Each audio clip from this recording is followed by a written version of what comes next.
The following program contains names, places, and events that have been anonymized or fictionalized for the purposes of protection and safety. The following program is provided for entertainment purposes only, and any commentary from the hosts are strictly conjecture and should not be held as making any definitive statements about the truth or identity of any particular individuals or circumstances. If you or a loved one are involved in an abusive relationship, please call the National Domestic Violence Hotline at 1-800-799-7233 for support. The Dating Detectives is sponsored by BetterHelp. Trusting your femtuition can be very hard. It takes practice. We know this. But one amazing way to practice is in therapy. And you can do that so easily with BetterHelp. BetterHelp is entirely online and it's like convenient, flexible, and it can work with your schedule. So when I first started using BetterHelp, it was about, God, it must have been like 3 years ago, maybe longer. It was after a breakup. What a time. Anyway, I was like feeling good, but it was a big time of transition. And I remember just wanting a little extra support from somebody outside of the situation. And I hadn't been in therapy for a little bit. And I think I honestly just reached out without a ton of expectations. And it just was so easy to get into therapy. That was the biggest thing. I think I was having trouble with my schedule. I didn't want to like go have a session with somebody in person, that it wasn't a fit and I'd have to do that a lot. I think finding a therapist could be like job interviews. Like sometimes you really have to put a lot more effort into finding the right fit when you're really not in the best place of your life. So this made it really easy to go through their, for lack of a better word, catalog of therapists and find not only one that worked with my schedule, but that seemed to fit the specialties that I was going through, specifically in life changes, relationship changes, finding myself on my own. I also really loved that I could communicate with them more than just during sessions. You can text with them. And I didn't have a boyfriend to text anymore. So I was like, might as well text a therapist. And it was really, really a great experience. So we have an awesome offer for people who listen to the Dating Detectives. And a lot of the stuff we talk about is tough. So no matter what you've been through, I know we've all been through something. You deserve to help yourself. And hey, you can get better help with BetterHelp. I didn't plan that. Where's Mackenzie? She's here to stop me when things like this happen. Anyway, let therapy be your map with BetterHelp. And you can visit betterhelp.com/TDD today to get 10% off your first month. That's BetterHelp, HELP.com/TDD, for the Dating Detectives, for 10% off your first month.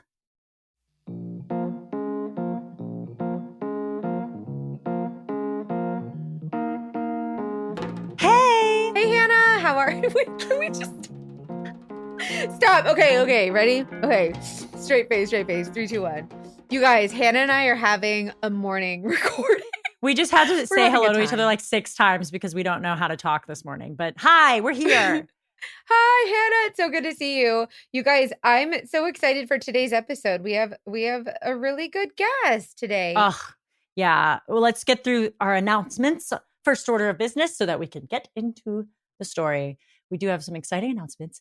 First being that our merch is finally out. It's live for our Patreoners today. So if you're a Patreon subscriber, you will get we've posted the password to the website page. That's very confusing the way I just said that. Basically, it's live on our website. And there's a password to access the page, which is on Patreon. And then everyone else, you'll have access on Wednesday. It'll be open to the general public. So don't worry, but Patreon does get first access. Yeah. So as we promised, when you sign up the $5 a month when you subscribe for Patreon, you do get early access to merch. And Woo! like Hanna said, you will, and also, don't forget the first 100 subscribers to Patreon, you have a 20% off coupon in your email. And the merch is so cute. Guys, I'm so freaking excited. There's going to be a lot of options. And we tried to make it really user-friendly and shoppable. We hope you go nuts and have so much fun with it because I know I'm about to be loaded down. Yeah. Also, it's all over Instagram. So go check out the styles that we are modeling for you because we have to be models for this. I mean, we'll do what we can for the Dating Detectives. And if modeling is required, we'll do our best. I mean, I guess so. But you guys have to remember, like, this is exciting for us because this is really new for us. And it's been a long time coming. We launched our first episode, like what, in April? So End of it's been April. several months. It feels like it's been forever, like a long time because we've grown in such a short period of time. Oh, and also, so this merch drop, you guys, is just one. Like there's going to be other merch drops. I feel fancy saying merch drops, like we're cool. Drops. But anyways, this is only one. So make sure you let us know what you want to see in the next merch drop. Anything that you Comment. want. Like we want to make sure you guys get what you want with the Dating Detectives logo or just whatever you want to see on merch. Please comment and let us know, and we'll do our best to make it happen for you because what you guys want is really important to us. And a lot of you have sent awesome ideas that we are still going to make. We just haven't gotten to everything yet, but we want to hear it. So let us know, comment on Instagram, DM us. So Wednesday will be the drop for everyone else. So excited. So excited. So we've been working on so much. Molly, our producer, has been working so hard and is amazing. And that said, next week, we are going to take a week off of dropping an episode on Monday. And we're really sorry and we're going to miss you, but it's only because we need a little break. To be honest with you, my family and we're taking my mom to Vegas for her birthday. And yeah, we're going that week. And so we really, really appreciate you being gracious and patient with us. But that's what I have a lot going on that particular week. So as you should, there won't be an episode on Monday, but we will always come back as we always do. Promise. Don't be mad. Also, there will be an episode on Patreon that day. So, yeah. People who subscribe to Patreon will still get a little episode. But yes, one week of rest and recovery, and then we'll be back. Yeah. And also on our social media or wherever you can, make sure that you post the best things to do in Vegas. Oh, I got you, girl. My family's there, and I want you to go hang out with my mom. Remember, I told you that. Yeah, I love her. Go get drinks with Heidi. Oh, Heidi wants to meet you so bad. So fun. All right. Should we get to the story? Yeah, let's do it. Oh, wait, we have to tell them about the story. So we have a guest. Her name is Sarah. But Sarah told us a wild story that I don't know that we should tease too much. But this dude is a new type of dogfish. I think we haven't had somebody that was this specifically. I don't even want to say it. I don't want to spoil it. Should I say something similar? I'll just say Sarah came on to tell us her story. Okay, let's get into it. I'm so excited. Let's get into it. Let's meet Sarah. Let's do it.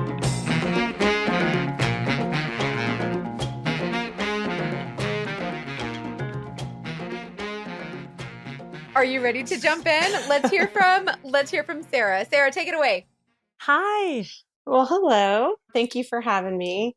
My story is kind of wild. So I'll start with saying that I'm 45 years old. I was single for several years by choice. I spent a lot of time investing in my life, investing in my career, saving up money. I bought a little house that I love, and I just was taking the time to focus on myself. I had gained a lot of weight, and I mean a lot of weight over time. So I think the next step in my journey was like, I've gotten my career right. I've got my house right. I feel peaceful. I'm going to lose the weight that I need to lose. So I ended up losing like about 150 pounds. Wow. So that was really hard. I did it just all by diet and exercise. So I was feeling really, really good about life and feeling really good about myself. So I thought the next step, of course, when you start to feel cute, I was like, okay, maybe I'll start dating. Maybe I'll just kind of put myself out there, So I decided to try online dating. Mm-hmm. So I started with Facebook dating, and that was kind of daunting, but I kind of jumped in there head first. And the first person that I met and the first person that I talked to was the person that we're speaking of. Oh. And we hit it off. We hit it off like we were best friends. Like we never missed a beat, that we have known each other for years. It was really, really awesome. He lived, it's about a 4-hour drive. So we spent a lot of time, actually every weekend. Well, I would go there or he would come here, and we just spent all this time commuting and getting to know each other. And honestly, we would talk on the phone for hours and hours, and it was just constant. There wasn't really a moment in my life that he wasn't in it, even though he wasn't physically here. So we got to know each other as what I thought pretty well. And things were like, hot and heavy. Cause I'm like right out of the gate. Like I haven't dated in forever and I'm feeling cute. Yeah. So I'm kind of really, really excited, probably too excited because it's just been a while. So we started talking about him moving because the commute is just tiring. You work all week and then every other weekend you're going to see somebody and it was exhausting. So we talked about him moving and he did. How long were y'all together at that point? 4 months. So we were excited. I was excited. It felt so perfect. I felt like he was my soulmate. We wanted to build a life together. We wanted to just take over the world. And we had such a good energy together. We would go out. Like I imagine, when you're 150 pounds heavier, had a lot of social anxiety. So I didn't want to go out. I didn't want to go to a restaurant. I didn't want to go to a bar. And now I'm feeling like, oh, I got new clothes. I'm going to go out. So we were like going out to eat and dancing and having fun. And it was just this ball of energy, if you can imagine it. So it was really fun for me, like my coming out. But then also I've got this guy that just felt like it's destiny. Like he was meant to be with me. I was meant to be with him. And here we are. So a little about his personality. It's important because when you meet him, he's like larger than life. He's Puerto Rican, Bronx, Italian. Like just imagine this loud guy out of the gate and people gravitate to him. Like he came into my life and we were talking about building a business together. We were talking about all the fun things we're going to do and traveling and so on and so forth.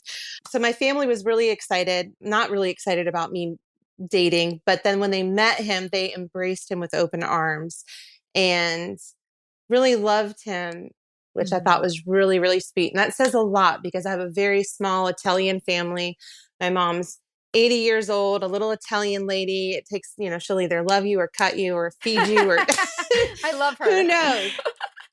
Yeah. So, but they embraced him and it was really welcoming and warming. They just really, truly, because I'd done so good in my life, they just really wanted me to be happy.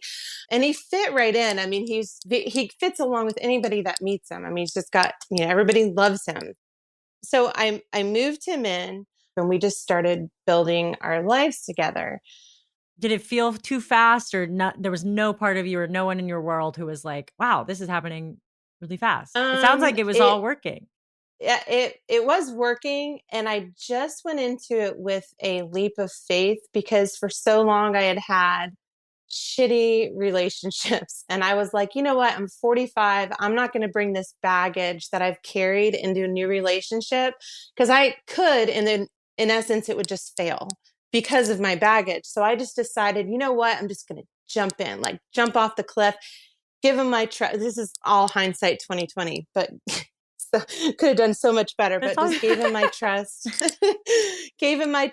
moved him in. And I'm like, you know what? I deserve something good. So this is going to be my good. This is going to be my moment. This is going to be finally, I've got everything. I have good energy. I'm attracting good energy and it's going to be great. So I had a great job and he got a job working with me. So we brought him in and it was just this great working relationship. Everybody loved him. Everybody thought he was fantastic. And I mean, literally, they're like, this is a breath of fresh air. Best guy on our team. I'm telling you, everybody just was captivated by him. Oh man, he should run for office or something. It's like that. Just knows how to work a room. Oh yeah. Charisma. Yes, he does. Well said. Exactly yes. Right.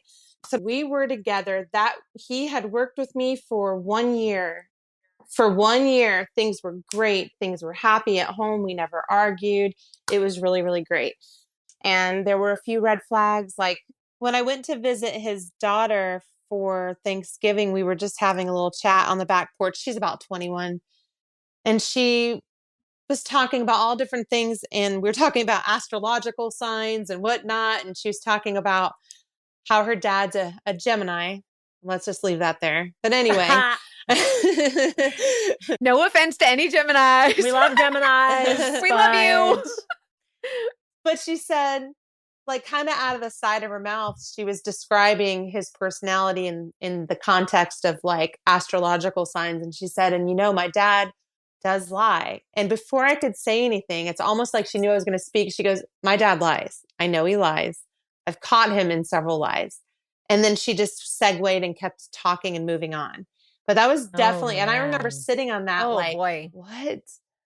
So like that was weird, but everything else was going so well that I brushed stuff like that off until at about the 1 year mark, everything came to a halt when he was lifting something there at the job and he injured himself. He was in pain right under his rib, and I took him to the emergency room to get checked at, maybe do like, I don't know what they do, like an MRI or whatever they do. Now, the pain medicine that they were giving him causes nausea. So they preemptively gave him Zofran, which is a frequently pushed drug in the IV to combat nausea. So no problem. The moment that they did that, he started like seizing. He couldn't breathe. All of the blood from like, he's coughing up frothy sputum is what they call it. It's like this pink grossness. He almost stopped breathing. He was not with us. And he looked like he was dying, honestly, the moment they pushed it. Oh my God. Yeah, his lungs filled with fluid. It was awful. So of course they called whatever code they call, and all the ER doctors came rushing in, and they were trying to comprehend what they were seeing because they're like, wait, you pushed Zofran? Zofran is as commonly pushed, from my understanding, as they told me, as Tylenol. It's very, very common for nausea. So they've just never seen anything like it. So they were trying to process, like, what is going on with this guy? Like, what is it? Is it the injury? Is it the Zofran? Is it something else? Is he just going in cardiac arrest? They were just doing their emergency stuff, trying to figure it out. It was just really weird. Zofran is a super common drug. So I took it when I was pregnant for nausea. Exactly. The ER doctors said they've never seen it. Yeah. Never heard of it, never seen it. They got him stable. It was just really weird, but he was in the ICU for 2 days. And he rebounded really, really quickly. And they attributed everything to a Zofran allergy. And it was just a really scary, devastating time. So he was out of work for a week and a half, 2 weeks. I was at home taking care of him. And then he, like I said, rebounded quickly, a little bit of pain. But that is really, after that injury, everything started to degrade and get completely different in our life. The energy that he had, the pep in his step, not because of the injury, but he just started getting like down and slow and not motivated. He was the guy that, you'd need a picture hung and he'd be like, where's the drill? But now he wouldn't move. He didn't do a lot. And then the next minute he'd be like up and ready to go do something. It was just like mood swings. And it was like, and then he ended up not liking the job that he originally came to do with me at our current employment that we shared. So he quit that job. He came in, all of a sudden said he put in his 2 weeks notice, and then he was done with that and he found another job. So that was really like, okay, well, he's just not happy. He's going to go find another job. The job that he loved was all of a sudden just not great anymore. But after he left that job and started a new one, it didn't seem to make him any happier. He was just, basically, he was spiraling down, and it was like a shell of a person. He wasn't the person that I knew anymore. And I did what I think a lot of women do, is like, we're nurturers. So I would do this for anybody anyway, like anybody, my daughter, a friend, a coworker, you're hurting. So what do we need to do to get you happy again? Hey, let's go to the gym. Hey, let's exercise. Let's walk. Let's find something you're passionate about and do it. So I was always trying to just help him be happy. And he had changed. And I would, of course, like women, I'm like, are we okay? Are we good? Is everything okay with us? Oh yeah, babe. No, everything's great. Don't even worry about it. And I would ask a lot, not a lot, but enough.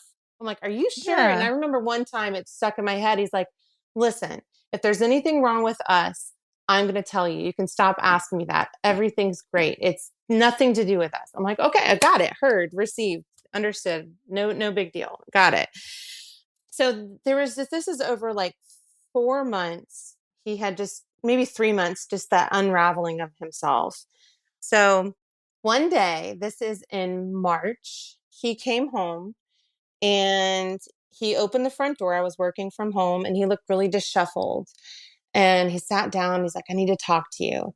He said, I really just been, nothing made sense. He said, I've just been really thinking. I miss my family and I just want to go be with my dad. He needs my help. I really miss everybody. I feel like my dad's getting older. He needs my help. He's just not all there. He's just, he's 75. He's just not thinking as clearly and da da da da. And not one of those in that conversation, never did it mention me. And I was like looking at him like, what are you talking about? Are you saying that you want to visit, like go visit your dad, take off a month and go help him? Or do you want to move? And he's like, well, I don't know. I'm thinking about moving. And that we didn't argue. This is the second argument we've ever had. And I actually was like yelling. I was like, you bullshit, absolute bullshit. Do not sit here and tell me that you want to go and help your dad. Nobody does that. If you wanted to go because you miss your family, you could have bought one single plane ticket in the last year. His dad was fine. His dad lived in like $1 million house, living his best life, had his wherewithal. Everything was fine. So nothing made sense to me. And I called him to the carpet on it. I was like, this is bullshit. If you're going to sit here and tell me this, be a man and say, hey, I'm not happy. I'm leaving. This would suck. It would hurt. I would be devastated. But we're having an adult conversation. If that's how you feel. And he said, no, that's not it. So I said, well, then am I coming with you? He goes, yeah, of course. Of course you're coming, babe. Of course you're coming. And I'm like, you never mentioned me during this entire conversation. I can't just leave my job, my business that I've started. I can't just leave my family and go with you. What are you even talking about? So when I raised my voice, which I never did, and I went off on him and kind of handed him his ass, he looked, and I remember this long pause for like 10 seconds. He was calculating, and he goes, you know what, babe, you're right. I wasn't even thinking. I just was really nervous because I got off the phone with my dad. I'm just a little nervous, just a little, missing my dad a little bit. I'm missing my family. So it's good. I love you, babe. I said, what are you talking about? You just sat here and laid all this on me. And now you're saying that you were wrong and you're backtracking it. And it just doesn't make any sense to me. And he did his cute little smile that he does. And he scooted over and walked over to my couch and sat next to me. And he's like, he just did this cute face that he knew he could do to get away with stuff. And he's like, do you still love me? And he gave me a kiss. He's like, I'm so sorry. I'm so sorry. That's what I do to my husband. husband. Right. He did it to me and it worked. It did work.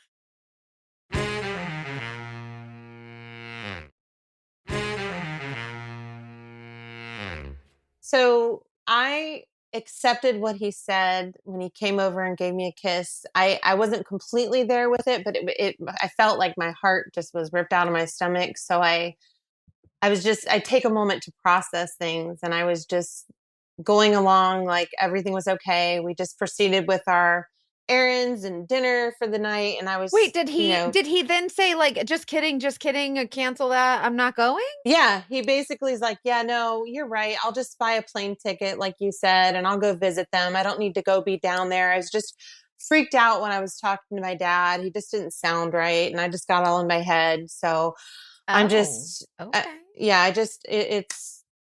I spoke too fast, basically what he's saying, which didn't make sense, but I had to take a moment to process it.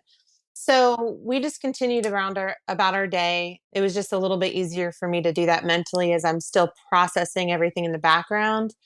And we went to bed, and that's when I'm sitting with my thoughts. So I sent him a text message while I was in bed that said something to the effect of, I feel like you backpedaled when you saw that I was upset. If you really want to go and be with and move and leave, then by all means do that. Don't just stay because you feel guilty if that's really what you want to do. And then basically, in essence, I was like saying, we can discuss this more further at another time, because I was just processing it and I had to put it in a text. Yeah. So then I had an event that I had to work the next day in the evening. So he was at work all day. I went to the event in the evening, so we did not cross paths. The next day, I went to go visit my daughter in another state for the weekend. and my grandbaby. And I thought this was the perfect timing to give him a few days to himself, to breathe, to figure out what's going on with himself. Because when we left the conversation, I basically said, hey, you need to figure out what's going on with you. I've been just holding your hand too much. Maybe you just need me to let go. You just figure this out on your own. I was going anyway. This is already prearranged to go see my family. So just use this time to just take a deep breath and figure out what makes you happy again. Figure out what you need to do, without me in your ear. Just do that. So I spent a great weekend with my family and it was great. I mean, it was just a wonderful time. We went hiking. It was awesome. So during that time, I had talked to him every night and he had said, once a day check-in. Normally we talk all the time, but I just wanted to give him some space. So we talked in the evening, very casual conversation. How was your day? And he even ended the call with, I love you, da, da, da, da. Okay, great. So then I know that I'm returning on Sunday. So Saturday evening, I do our evening call because I hadn't heard from him. We'd been hiking, so I didn't have any signal. So I called him and he answered the phone and he said, very callously, this is when everything changes. He said, what's up, babe? And I went, I didn't even know who I was talking to. I went, wait, what do you mean? What's up? What's up with you? How are you? And he said, I thought we were over. And I said, wait, what do you mean you thought we were over? And he starts talking about like I just thought we were done. I thought we were done. And he kept rambling. So I said, again, my instinct told me that he was gone. And I was like, did you leave? And he said, I did. I said, wait a minute. What? You left. So yeah. And you've been talking every night, like casually, like normal? Casually, like normal. And he never mentioned anything until this moment. So I threw him on speaker and let my daughter listen. I let her listen to the call without him knowing. We'd been on the phone for 2 minutes and I said, what is wrong? Why are you leaving? What's going on? He's like, things just haven't been right for a while. And I said, things haven't been right with you. We've been fine. We're great. What are you talking about? And he just sounded like, I'm telling you, when he sounded like a different person, I didn't even recognize him. There was no joy. It was just this cold-hearted, like somebody was holding him hostage and he had to like an absolute stranger. Ever since the Zofran incident, right? Yes. This is 6 months after. What? And so ever since the Zofran, and then fast forward 6 months and he's just acting all funny. Yeah, he's acting all funny. And then he told me that he left while I was out of town. So my daughter looks at me and says, she heard the voice and she just looked at me and mouthed, just hang up. He doesn't care. Just hang up. He doesn't care. And I did. And we were only on the phone for a good 4 or 5 minutes. That's it. And it was wonderful advice because it was like, I honestly did not know the person I was on the other end of the line with. So we hung up. So of course, as you can imagine, I felt like the rug was ripped out from underneath me and I was devastated. And thank God I was with family and I was crying and just left with so many questions. All I could do was just change the passwords to every account that I had because I didn't know if he was going to rob me blind or who was this person, right? So I was leaving the next day anyway, and I'm driving down the interstate and I don't know what I'm going to come home to. I don't know if he's destroyed my house. I don't know if he has robbed me blind. I don't know anything. I'm just terrified because I don't know what he's done to my house, if anything, when I get back. It was so scary. So I opened the front door and there's a key sitting on the counter. And when I tell you that this man left everything that he owned, listen to this, he left everything he owned. He took one closet of clothes, and the Keurig machine. He left a shed full. I know that is funny, but it's not. He left thousands of dollars worth of tools, like a man and his tools. He left everything. Oh, not my husband. He left his clothes. Yes. Well, not any. And Mackenzie does not understand why he brought a Keurig machine because Mackenzie and coffee don't mix. Mackenzie's gross. Burn that Keurig. Burn the Keurig. So he just took his clothes in the Keurig and left?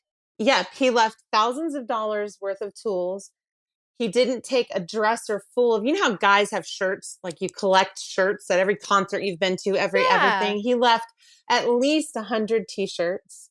He left baby pictures. He left memorabilia. He left his world. Okay. He left everything. But at least he's clothed, I guess. Was there a part of you, and I know that obviously you're on our podcast, so I have a femme tuition sneaking suspicion that this man is not what he seems.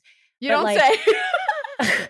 His mental health had been so up and down, and then all of a sudden this happened so abruptly and he leaves. Like, was there, like, my gut would just be like, oh no. I'm thinking the worst right now. Do you know what I mean? Oh, Did you go through that? Well, honestly, no, I did not feel any compassion for whether he was okay or not. I honestly did not. That's all right. I was thinking more like, this is crazy. At least he left the flat screen, he left everything, his furniture, he left everything.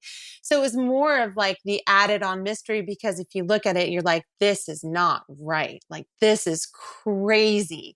Because he had the whole weekend. He could have gotten a moving truck. He could have done anything. So my mind is blown. So after the fact, this is where the story gets very, very interesting. I am left with a house. I am left with a household full of his items, and I am left with unraveling a mystery of what just happened. I have not heard from him. I will not call him. You know, at that time, that was my mindset. What am I going to get? I'm not going to be the girl that calls his phone and gets an answer that's no, you're never going to get. Yeah, exactly. Mm-hmm. So I immediately went into like combat mode, and I sold all the shit in the shed because I kind of get so I go into panic. Yeah, because to me, I mean, I've had a lot of stuff happen to me in my life. So when really bad stuff happens, I just kick into high gear and I slay it. So like, I cleaned out everything. I have everything all over Facebook Marketplace, selling it. Because if you leave your key, you left your property. Like if you didn't leave your key, maybe, but you left a key and you said you were not returning. Therefore, this is my items, right? Yep, absolutely. So I'm cleaning up the house. I'm navigating all this, and I'm trying to process what's happening. So I am through all of this, able to break into his Indeed account. I'm able to break into his Gmail. And by break in, she means that he left it open willingly on her devices. Mm-hmm. Yes. So I am able to let me correct myself. I am able to access his information on the computer because he saved his password. So if I log on to Gmail, your email pops up. And y'all had access to each other's stuff anyway, because it sounds like you both had each other's lives. So upon that, I found out that he'd been applying for jobs in another city for 2 months. What? I found out premeditated. Yep. Let me just talk to you about the amount of lies that you have to tell in 2 months. I can't even imagine. We had conversations about the future plans.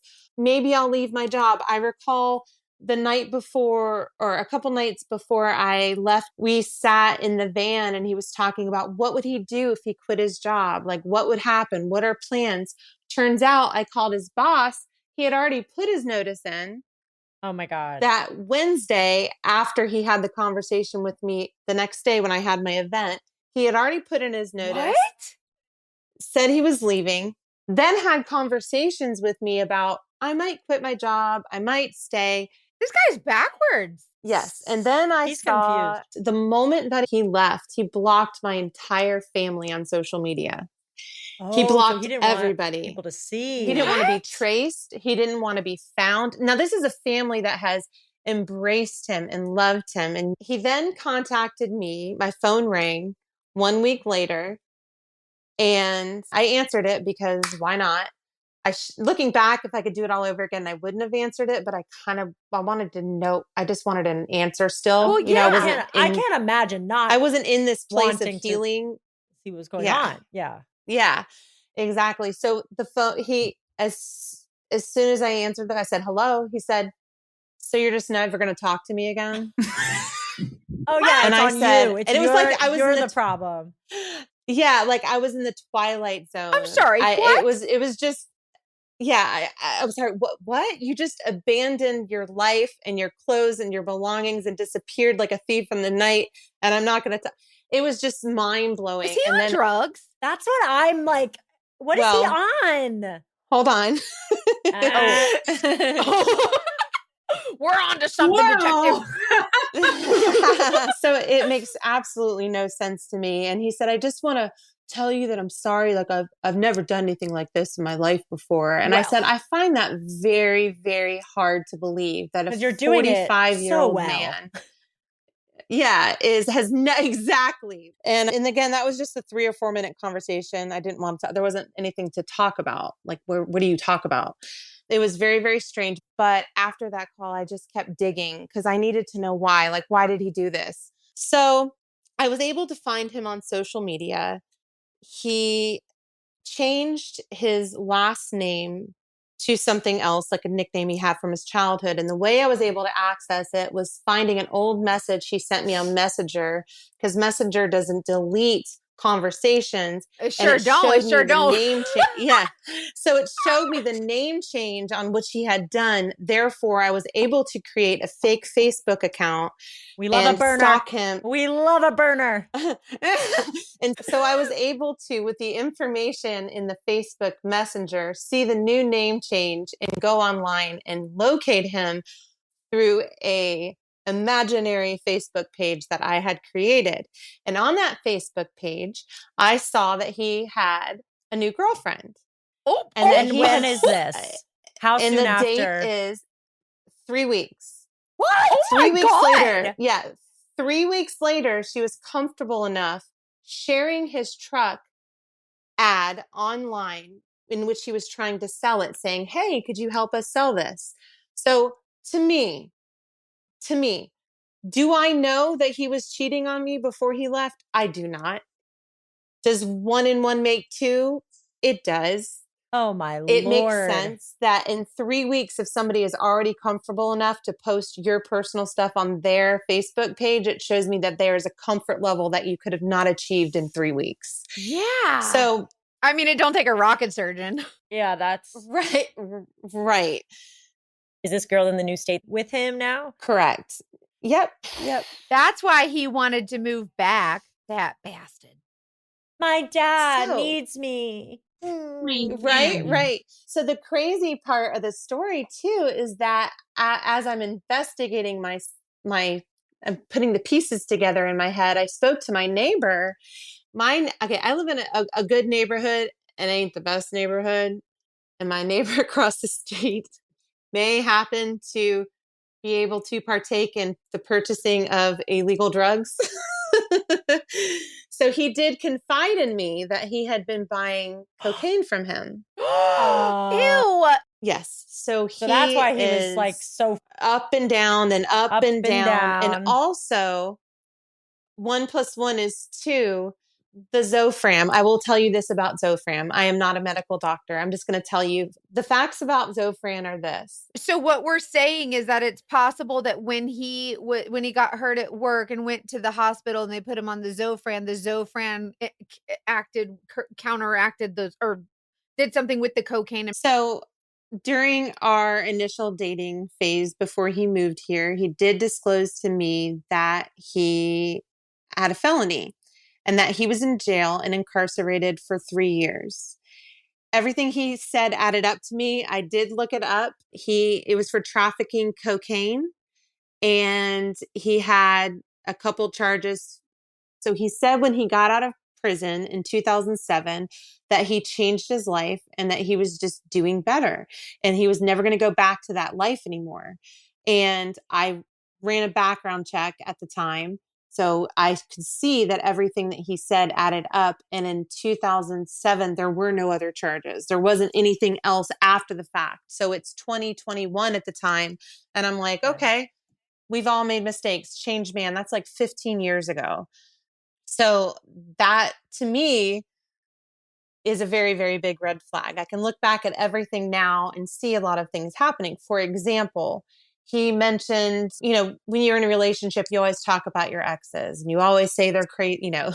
A lot of people will say that they're crazy or whatnot. Yep. Red His flag. stories, so what I found out was he would be in a relationship for a couple years or a year and a half to 2 years, just like me.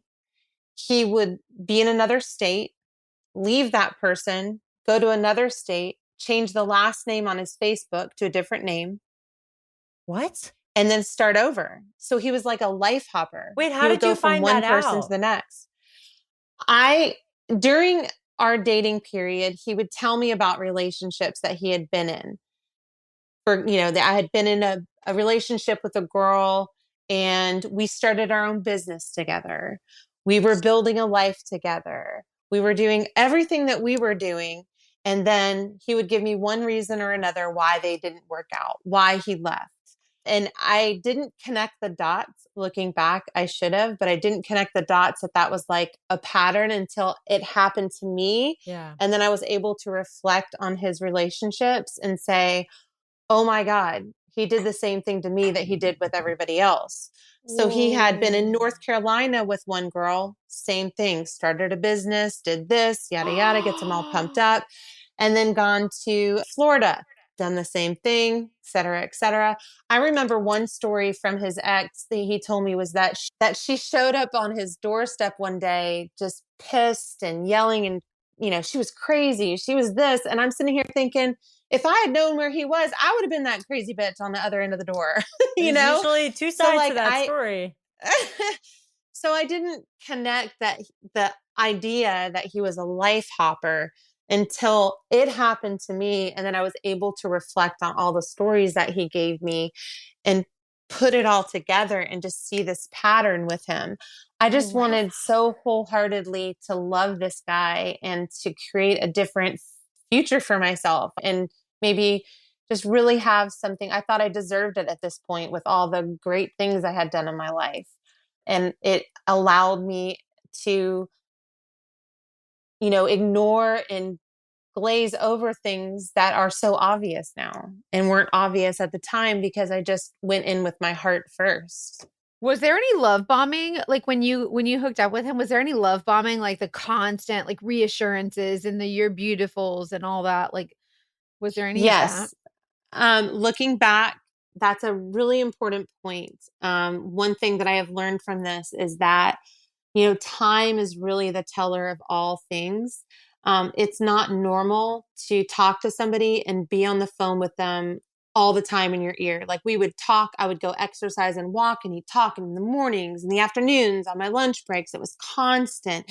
It was just constant. I had an AirPod in and he'd just be in my ear talking to me. And it was like we were on the phone 24/7 almost. Wow. It was easy. It was the easiest conversations I've ever had with somebody I just met, but that's not normal. Relationships should progress over time and get to know somebody. It's like a false intimacy. It's like a false intimacy. Relationships are grown and they're not this big explosion where it's just That's boom. a really good point because I've actually been guilty of that where you meet somebody and they say all these great things and you want to spend all of your time with them. Like it just feels so good. Yeah. It's like a high, right? Is that how you felt? That it was like, it's like a high. Yeah. Mm-hmm. Oh yeah. It was like being on cloud nine. It was like, and you don't have to understand. You can't get enough. Isolated. Yeah. I went and I'm kind of an introvert in a lot of ways anyway, unless it's the right person that I share my life with, friendship or whatever the case may be. So for me, he just came in and I was like, oh, wow, this is great. Like I'm not lonely. I've got this person, that is just a best friend. And it just felt so good. And it was like a euphoria. It was like just the best feeling in the world. And that's my takeaway. Things are grown. Things are not an explosion of love, an explosion of, it's great to connect with somebody immediately. That's awesome. If you have that connection, fantastic, but let it grow. You don't talk all day, every day. Let them. That's such a good point. So many people, so many women, especially, or I guess people in new relationships, like they need to hear that. People starting businesses need to hear that. Like that's a good life Take lesson. it Like that's my slow. takeaway. I like that a lot. You're absolutely Yeah. right. Because if I had taken it slow, I would have seen, I would have, honestly, I would have seen it. But I was just so jumped in. And I think, I just have a really big heart. So I just wanted to be loved and I wanted Of to love. course. And I just jumped in it with that energy. And I look back at it and there were red flags. I look back and I remember a couple times that I had cried, and I don't remember what they were about, but I do remember being very sad and crying about something and looking love for to some cry. sort of empathy or compassion in some way. And I remember him staring at me blankly, just staring at me and not having any reciprocation of emotion or not knowing what to say. And I remember thinking, this is so weird. Like, anything he could have just given me a hug or a pat on the back, nothing. So I can look back and I think a word that I think we diagnose people as a society because it's all over the internet and it helps us like understand and feel like we have control. Totally. Right. Because there's so much of this story that I can't understand and I can't control. But we say the word narcissist, we say the word sociopath, we say all of these things. So of course I did my research and I'm thinking, there's a lot of sociopathic tendencies, just the inability to connect, the love lacking bombing, empathy, the lacking of empathy. That just, I'm not going to go down the whole list, but it makes a lot of sense when I'm stepping out of it. That's interesting. Well, and hindsight is always 2020. Mm-hmm. The stories that he told me about a thrill, honestly. When you meet somebody, you're filled with endorphins and you're excited and you're going and you're trying new things and it's a new city and new experiences. And then, and then normal life happens. You're starting a business. You get tired. You're working. There was a you have drop. late night. He literally had a drop. Yeah. And that's right. Because he was like all of a sudden top of the world. Yep. And I wasn't able to give him I was a wonderful girlfriend, I can honestly say, because I truly gave him my all, but it still was normal life. It. Good for you. Yeah. Hell yeah, you were. No, I was good. But normal life happened. I can't prevent that from happening. Normal life happened. And I think he just seeks the thrill and went from city to city, life hopping, place to place. And so he can get that elation, that the new girlfriend looking at you, thinking you're great, and just that whole everything. It's really sad. How long has it been since he left and y'all have how long ago was this? 6 months. This was 6 months ago. Wow. Ooh, this fresh. Does it still feel really fresh? Mm-hmm. Are you still kind of butthurt about it? Are you still really upset? No, I'm so much better. So this was this Good podcast for you. is my finale firework. That's how I see it in my head. When I hang up this podcast, when I am done, it is turning over a new leaf. And I found I had a bunch of his old shirts. I don't know why I was holding on. They're in my back closet. I never see them. They are sitting by my front door. Love the guy. Well, they're sitting by my front door now. So the moment that we're finished, I'm going to go throw them in the trash. Burn pile. Can we come? I want to come. We're having a bonfire tonight. That's amazing. I'm so glad that you are.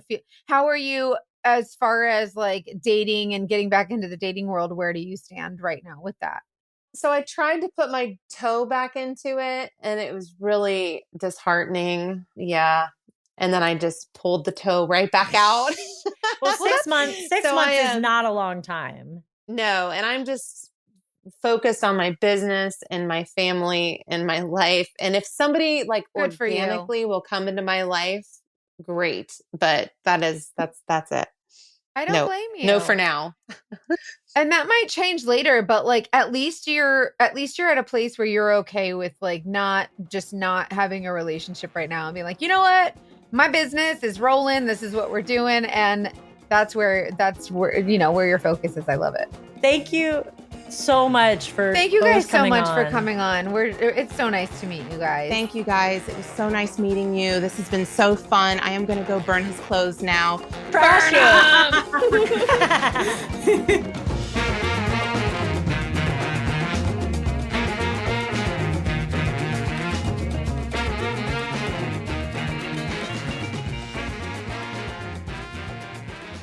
Dude. Oh man. I feel like I still have questions, but like, yeah, really? I don't know. I guess I don't know. The Zofran threw me off. Oh, I know. Well, we want our listeners to know. So we heard this story and have since dug a little bit into some of the topics that came up. So specifically like sociopathic behavior and psychopathic behavior, because it was interesting that she like kind of diagnosed him as that, which we can't do. But like, I wanted to learn more about it because his behavior was really hard. Like, I didn't understand how someone can just convince your whole family and like be perfect. Your and then just grandma, like drop everybody's it. like, I love this fella. Well, let's talk about that first. So like, how can someone get away with it? Imagine being with someone that everyone in your family just adores. Like, what do you do? Yeah. Well, also it kind of like, I feel like it hurts your, like that femtuition that you have. And then when everybody likes this person, it's like, God, I guess I'm wrong. Like, I guess I'm just, I guess I'm just thinking the wrong, like this, I'm just wrong, I guess. Yeah. And especially when it's people you love and trust. And so this guy knew how to do it. He knew how to be a charmer and he had charisma and was able to probably work everyone in her life. Well, then how do you her. lie straight to someone's face? And then when you hear their response, you're like, or you tell them to their face like what you're going to do, and then you hear their response, they're like, "Oh, never mind, just kidding. Like it's fine, just kidding." I mean, like, that's how do you why. do that? So can I tell you what I looked up? So I've always gotten them confused. I'm sure everybody does. Psychopath versus sociopath. This is kind of what the Google machine broke down for me, and I'm sure there are listeners who are bigger experts. But let's like go through them, because there's a different brain going on here. So psychopaths lack guilt, remorse, and empathy. They pretend to feel. They cannot form true emotional attachments, and they can be very manipulative and have a lot of superficial charm.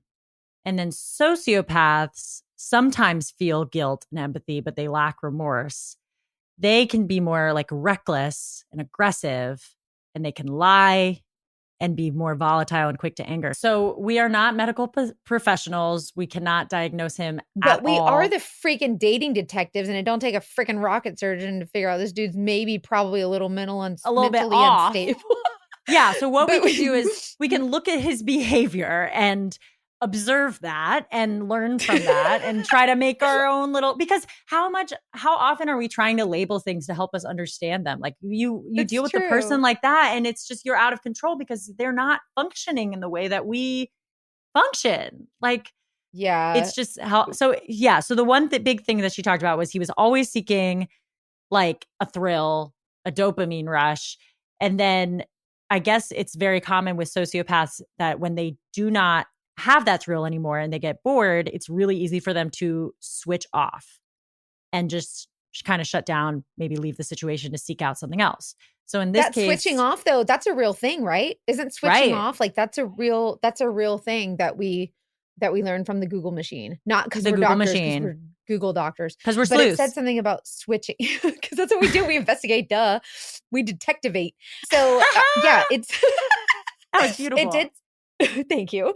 It did say something about like switching off, and that's exactly what he was doing. How? It's crazy. So do you think at the hospital visit when it started to not be fun anymore and he like his potential drug use interfered with his health significantly and he was not sharing that part of him, so he was living a lie, and I'm not saying that like drug use and addiction is something we have a lot of empathy for and understand that it's very nuanced and case by case. In this case, we're not saying he's like a bad person because he was an addict, but he was obviously deceiving her and everyone. I mean, he was cheating, he was like, I just can't believe he was operating so nonchalantly, creating different lives. You can just, come on. And the pattern, like she looked at his past relationships, all of his quote unquote crazy exes. He'd been with them about the same amount of time. That's why a lot of our red flags, when we talk about red flags, people talk about when they say their ex, when they constantly say their ex is crazy. It's always a red flag. Nope. How do you operate if you're with somebody like this who is so good at manipulating you into believe that they are who they say they are? Yeah, it's wild to me. But I'm really glad that she was able to tell her story. And just like with every other guest we've ever had, I truly believe that there is another woman out there or another person out there who relates to that story and feels less alone. And that's why I really like that we're able to share these stories. Yeah. So make sure you keep sharing your stories with us, you guys, because there's a lot of people who could probably really benefit from them, learn something from them, or just feel less alone. So make sure you're sending those over to us at investigate@datingdetectivepod.com. I love that Sarah said that after she was sharing her story with us, she was going to go like throw out the last of his clothes and be done with it. Like this was kind of therapeutic. Yeah, it was like a final closure for her. Good for her. And it's real. You need a place to vent. Oh man, venting is my hobby. I just want to talk to girlies about life all the time. Oh, I have a question about something she mentioned like early on that wasn't a huge part of her story, but it made me think I kind of want to poll the audience. So she said that in the beginning of their relationship, in the first couple months, it moved quite quickly. And she said they never fought. And the first time they fought was like over a year in. And that's why it was very dramatic for her because they had never, ever fought. And I flagged it because I was like, is that a red flag? Do you think in the early stages of relationship, never fighting, never having any healthy conflict, is that normal for people in a honeymoon stage? Like at what point is that a red flag? So I think that, well, this is twofold, right? So one part is that if it seems too good to be true, it usually is, right? Yeah. So it's like, if you're never fighting, this person is manipulating to make sure that like you're happy and they want to, for whatever reason. They're trying to just please you. Yeah. Like it's a constant stage of like, oh, I want to make sure you're happy. And it's like, why? Like, what do you want from me? Right? Like, why are you so afraid to like fight with me or whatever? But also, I've been with my husband over 7 years and we've never fought about literally anything. You've never disagreed. You've disagreed before. I mean, we disagree, but like, he's just so silly about it. And I'm just so silly about it. And we just never, like, there's never a fight. Like never like, if we disagree, he's like, whatever you want, babe. And I'm like, thank you, babe. And that's just like, I'm his princess. Like he just gives me what I want because happy wife, happy life. He's always been like that, but he was never a red flag. Like he still to this day isn't. And like, I guess I never thought about it though. Cause I was like, oh, well, we never fight. And I was like, how come he never wants, like, I would try to pick a fight and he would just be like, okay, baby, I love you. And he'd buy me flowers. And I'm like, what? Like there was never, ever, ever a fight. And I was like, why won't he fight with me? Like, that's really weird.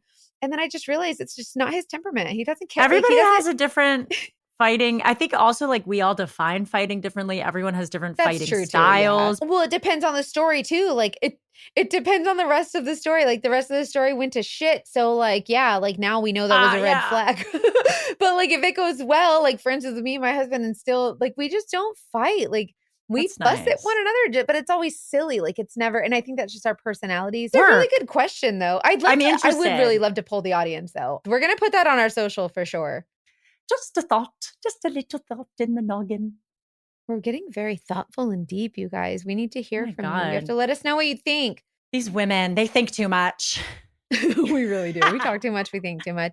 Anyways, yeah, send us your stories. Let us know if we can share your story on our podcast. Make sure you sign up for the Patreon because today and tomorrow you'll have access to the merch before anybody else does. And then everybody else will get the merch on Wednesday.